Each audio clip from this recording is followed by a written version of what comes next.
came across this article. This is, oh, by the way, this is Chaz. This is Jim. I'm David. Oh, and we're in a great place. Yeah, this is church. We come here so often. You know, there are people who would. There are people who would give us a hard time. Maybe Yeah, meeting in a bar. meeting in a bar, they would draw a bunch of conclusions. I remember the first weeks when we were doing this. I picked up my coffee like yours, and I was giggling a lot. I was just so happy to be doing this. And here I was drinking some coffee, and my wife said, "What are you drinking there?" Because he looked like. I said it was just iced tea. I think it was her coffee. Uh-huh. This is a great place. This is the real world. I think people gave Jesus a hard time. He didn't always go just to the temple, did he? Hardly ever did. Hardly ever did. How about that? And the one time he did, he tore it down. Oh. You know, turned over the tables. He was rather rude. Okay. I came across this article. North Dakotians seek salvations for churches. It's all flat land, basically, in the Dakotas and North Dakota. It's really beautiful territory. And you'll see these churches out in the middle of kind of nowhere. And but they're historic. But nobody goes anymore.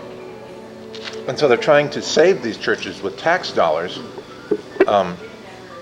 because they're historical, as historical landmarks. And I thought, yeah, okay, I can understand that. You have unique architecture, unique stained glass windows, has everything to do with the beginnings of Some history. North Dakota. Yeah, but Sure. it's history. But nobody goes anymore. And I was thinking, people don't go to the traditional church anymore, do they?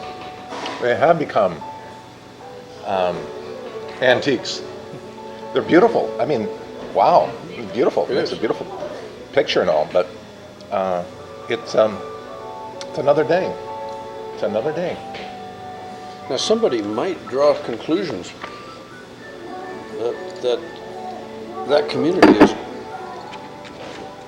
going down the tubes. Why so? Well, I mean, you know, if they're not using a building, Oh, yeah, nobody even around. Don't have enough people to fill them. Yeah. Yeah. I know in England. Oh, yeah. I say I know that, not from being there. I've never been there, but a friend told me how you can adopt a church building, and the government will help you sort of maintain it for the same reason. Yeah. But there, the people are History. still around, but nobody's going. To Nobody's the going. church. Yeah, it's So if you want- it's both sad and exciting, and you know, you can't have an old-fashioned store, you know, mom and pop place very effectively anymore. At one time you could, but you know, when the Walmart moves into town, that's pretty much it for mom and pop, you know, and it's just the way our life is, and there's a certain amount of sadness to that, and I think a certain Absolutely. amount of excitement. So what's the excitement? Oh, well, the excitement of a new day.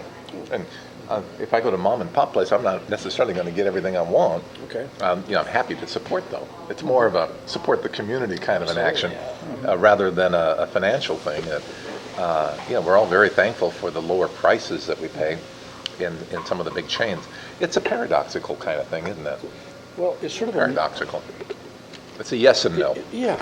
Yes and no. It's I like it that today there seems to be more of an emphasis on the people than the place. Yeah. In fact, I sometimes think that one of the great disservices the church did itself was to build big buildings. Yeah. Because then you start saying, Yeah. I mean, I was just talking to a friend here today in this bar, and he said, if I ever need the church, I'll go there, I'll go there. to that place. That And place, here we yeah. are talking together, and it's happening right there. Right. And that's pretty exciting in a way. Church are people rather than a place. And I was just thinking about that. Another analogy, you think about max capacity. You know, every place is built for like, okay, 80 people. A lot of times church or the bar right now, there's not 80 people here, right? Right. And in this case, there's no people in some cases. Yeah, well, where two or three are gathered, That's Jesus said, there I am too. If we think of church not as a building or as a historical thing, but as people, Right. it changes everything. Absolutely. You're no longer concerned about 2,000 coming. That's You're no right. longer concerned about 3 people coming. It's the relationship. And you put more value in that than you do numbers, facade, brick and mortar, Sure.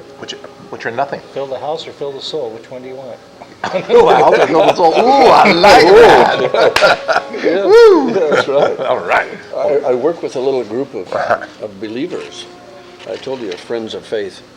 And we have borrowed, I have to admit, we borrowed this little slogan or motto. No buildings, no budgets, and no big shots. I don't know. yeah. I don't know who coined that, but we like it. No buildings, no budgets, no big shots. We Yeah. gather money, all the money we can, we gather, and then give it to help some family in need. Oh, that's great. Or an individual in need. Big shots. Yeah, and we meet in homes. We promised ourselves, never going to rent a building. Yeah. Well, Yeah, people will say, oh yeah, I go to Dr. John Smith's church, or I go to Reverend Gitchmo's church. Yeah. Yeah. yeah. You know, have you been over to Bill's church, referring to the pastor? You know, Yeah. Pastor Bill's. Yeah, yeah. It's so Yeah, it's personality wonderful. driven. That's the exciting Personality part. driven. Yeah, that's right. Well, okay. Hey, that's great. I like that. That's good. Okay. Fill the soul of it. Huh? Yeah. Okay. So